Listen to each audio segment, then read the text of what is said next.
So today we're actually going to talk about how to start a youth ministry. You might say, okay, Kari, I want to start a youth group. Now tell me how. Today we're going to do that.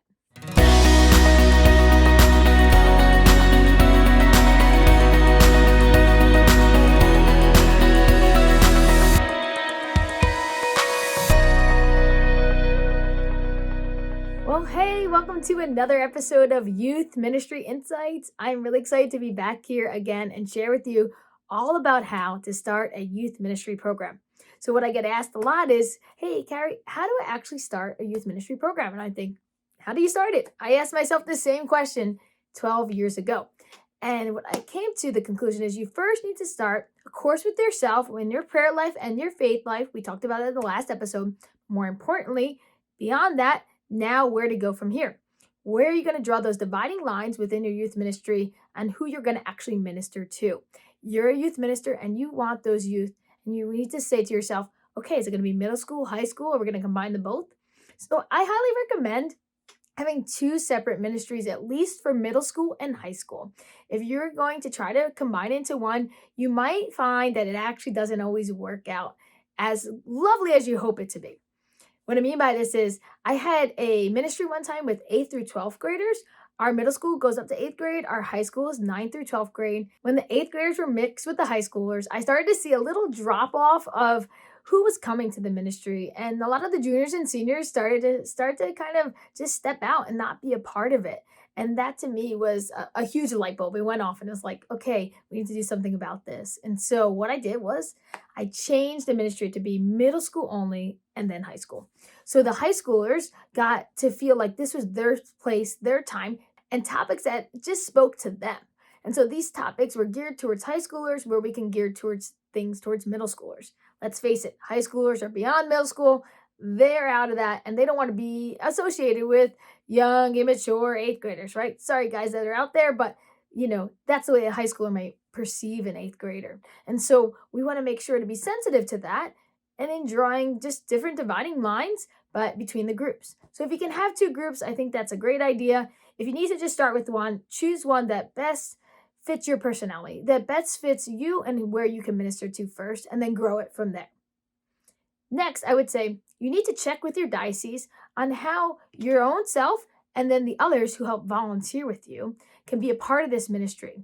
Dioceses have different protocols on how they do background checks, fingerprinting, other courses that need to be taken in order for an adult over 18 to be a volunteer.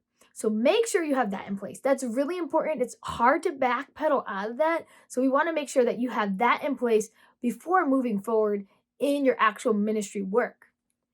Next thing you want to do is you want to plan out a schedule in which you have events planned for, I would say, about 6 months is a good time frame. If you do 6 months time frame, start it off with a huge kickoff event. Now, it's important to remember that consistency builds ministries. Don't forget that. That's an important thing. So if you can have something regularly, weekly, that will help build your ministry in such a beautiful way and help keep it consistent. If not, every other week or maybe once a month. Again, you have to do what works for you. So keep that in mind when planning out your schedule. I would say start with a huge kickoff event. We've done a few around here. We usually do one every year around September to kick off our year's worth of ministry during the school year. We call it our youth group kickoff. You can call it whatever you like. We've done things like barbecues, luau events, carnival theme. We even had an extreme sports themed one. That was really a lot of fun and a lot of activity. So whatever way you can plan it out for this kickoff that's going to reach them, let them have a lot of fun, and also mix in the faith. From there, you can then roll out your schedule and you'll have them, right? You'll have them already intrigued. They want more once they see what actually can be offered to them. You're going to want to start to advertise now for your youth group, and you want to have social media in place. Social media is where the youth are at, and you can reach both them and their parents through different sources of that. You want to have all different places of social media lined up. And then, of course, also emails for parents to communicate with them, points of contact. That's going to be a key thing for you. Once you have that all in place, you can start advertising through that. An app that I usually like to use is called Remind. It is a safe texting app. So that app is a way for you to blast out your texts and reminders through all your ministries at different points in time. You can even schedule them out in advance, so it's really great. A lot of times I'll schedule like a week out, then midway through the week, then a couple days before the actual event, the day of, and even minutes before the actual event takes place, send out a text reminding the youth as to what is about to take place. Lastly, I would say you want to make yourself present at your parish. Your parishioners need to know who you are, the grandparents of these youth that might come, the parents that are there, the youth themselves attending Mass. So if you could take a weekend to speak at all of the Masses and share about your new ministry that's starting up or re-kicking back off or starting again, refreshing, however you want to do it, speak at all the Masses, let your face be shown, and let them see who you are and what you have to offer. Point them to a place like in the bulletin or a website, a social media outlet where all your schedule can be found so that they can then follow up, because maybe they can't make that first event you're promoting, but maybe they can make one in the future. That's going to be really helpful to you.